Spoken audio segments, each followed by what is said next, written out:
le monde, il est 10 h du matin présentement et on se dirige vers la plage de Santa Monica pour commencer la journée là-bas.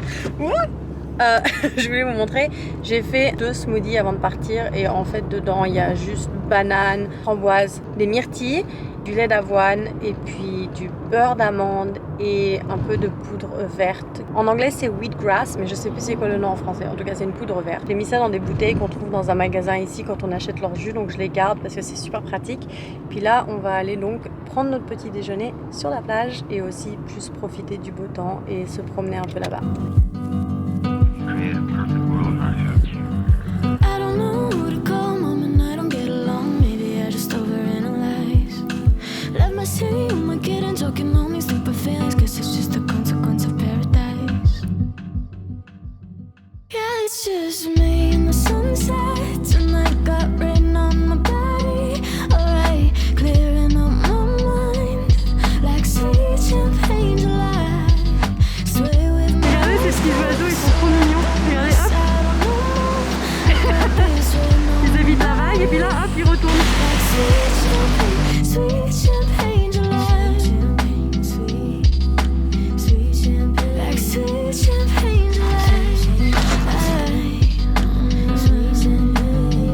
Arrivé à la maison, il est présentement 14 h. Parce qu'en fait j'ai fait un live TikTok pour montrer un peu le Santa Monica Pier, où est-ce qu'il y a la grande roue de Santa Monica, parce qu'il y a beaucoup de gens sur mon TikTok qui m'avaient demandé de voir cet endroit là.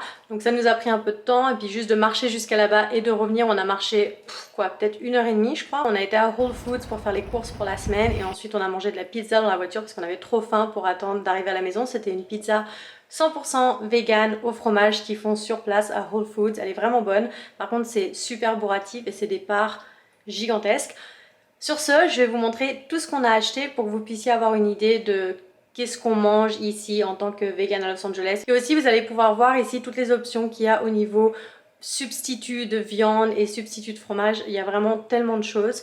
Donc voilà, je vais vous montrer ce qu'on a acheté aujourd'hui. On a 2 sortes de feuilles de choux différentes. On a le chou frisé et le chou plat qui est un peu plus foncé. On mange beaucoup de kale, ce qu'on appelle en anglais kale ici.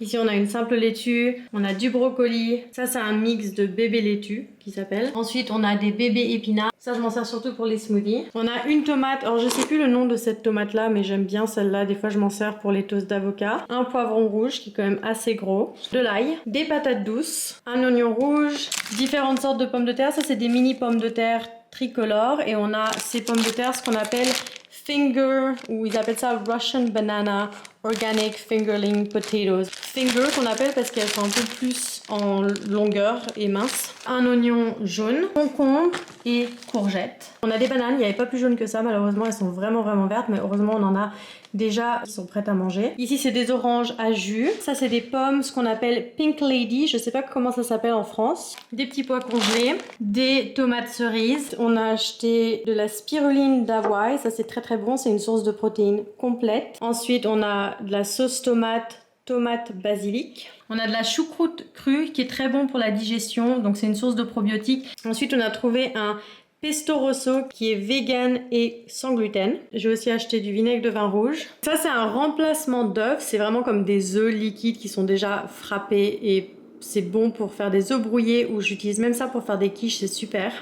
Une canette de pois chiches, 2 canettes d'haricots noirs. Et là au niveau des substituts de viande, on a cette marque Gardein qui font des imitations de différentes viandes. Celle-là c'est poulet pané, c'est trop bon. Ensuite, on a le Beyond Meat. Ça, c'est des boules de viande, donc parfait pour faire des pâtes. On a du tofu. On a du feta qui est 100% vegan. Ils font des super bons produits. Cette autre marque que j'adore beaucoup, Miyoko's, qui fait de la mozzarella vegan. Donc celle-là, elle est super parce qu'elle est aussi délicieuse crue qu'en cuisson. Elle fond aussi. Donc comme vous pouvez voir là sur les photos, ça fond si vous voulez faire une pizza avec. Ensuite, pour le yaourt, on a cette marque qui s'appelle Kite Hill. C'est un yaourt nature non sucré. On a de l'huile d'olive parce qu'on en avait plus.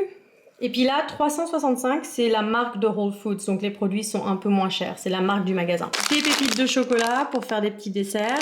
J'ai aussi acheté pour la première fois ces nouilles pour faire du ramen. Des linguini. Ça, c'est des wraps. C'est fait avec de la farine d'avoine et de la farine régulière. Et j'ai jamais essayé ceux-là, mais bon, on s'est dit qu'on allait essayer. Ils ont une forme carrée au lieu de ronde. Ensuite, ça, ce sont des céréales qui sont super santé. Donc, il y a plus de protéines, moins de sucre, sans gluten. Et c'est grain-free cereal. Ça veut dire qu'il n'y a pas de graines dedans.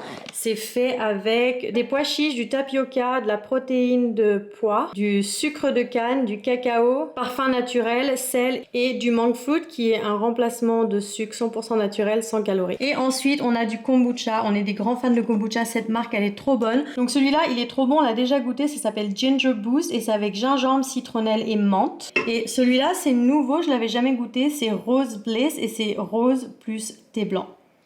Donc si vous aimez le kombucha, je vous conseille vraiment d'essayer celui-là si vous venez à Los Angeles. C'est une compagnie de Los Angeles justement. Je vais vous montrer 3 autres produits qui sont 100% vegan ici, qui sont vraiment bons. Donc on a encore une fois de la même marque Miyokos. Ils font un beurre vegan qui est trop bon, on dirait vraiment du vrai beurre, on adore ça. Ensuite on a cette Vegenaise qui est de la fausse mayonnaise végétale, très bonne aussi. Et ensuite on a ce lait d'avoine de Trader Joe's, très très bon aussi, c'est un de mes laits préférés à acheter en magasin. Il y a plein de marques ici mais celui-là il est vraiment bon et super crémeux. Sur ce je vais ranger mes courses et on se revoit après.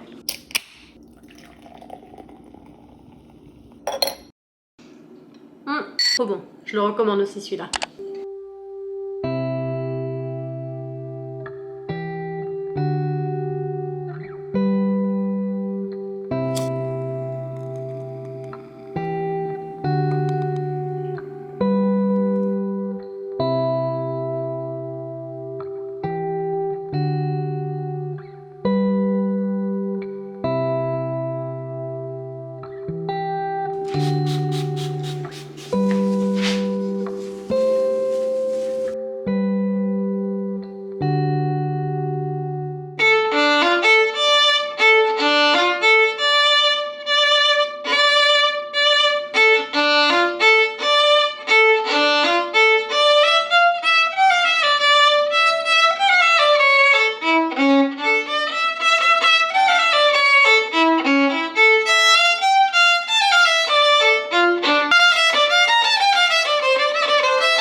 Je vais inclure cette pratique de violon que je suis en train de faire en ce moment, mais je sais pas pourquoi j'ai mal à l'avant-bras aujourd'hui. Je sais pas si c'est à cause d'un exercice de sport que j'ai fait cette semaine.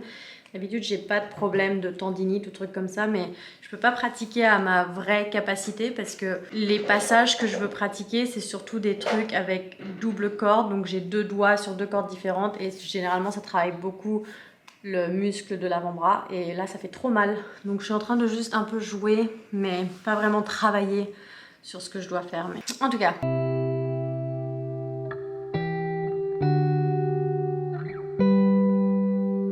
Là on est beaucoup plus tard, aussi faites pas attention aux petits points rouges ici que j'ai sur les extérieurs du nez, c'est quand je mets mes lunettes pour la vue, ça me fait toujours des marques, c'est un peu chiant.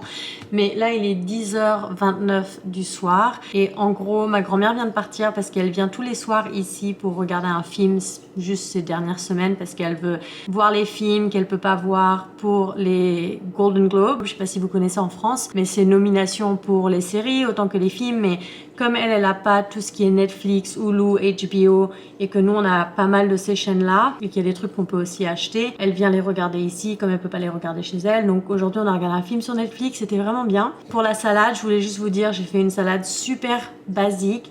Donc d'abord j'ai mariné mes oignons parce que j'aime pas les oignons crus personnellement. Donc je les marine dans un peu de vinaigre, un peu de sirop d'érable et juste du sel, c'est trop bon. Après ça j'ai juste coupé une tomate, un concombre, j'ai mis le vegan feta qui est trop bon. Et après ça j'ai rajouté aussi donc les oignons rouges qui avaient été marinés et les pois chiches pour rajouter un peu de protéines et que ça soit un peu plus substantiel, je crois que c'est le mot. J'oublie mes mots français des fois. Et après ça pour la vinaigrette j'ai juste rajouté un peu de vinaigre de vin rouge, huile d'olive, sel et poivre et c'était trop bon et ça compensait un peu pour la pizza qu'on a mangée ce midi qui était pas non plus le truc le plus santé et nutritif.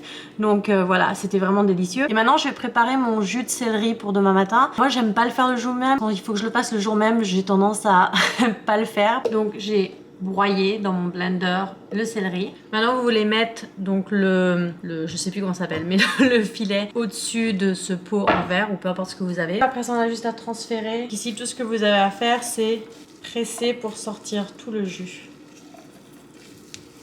Donc voilà, ça c'est le petit container. Donc celui-là il est spécial parce que vous voyez il y a cette pompe ici et ça crée un effet, en anglais on dit vacuum, mais c'est comme aspiration, aspirateur. Et vous allez voir comment ça marche, je vais vous montrer. Vous voulez verser le jus. Donc là vous placez le couvercle.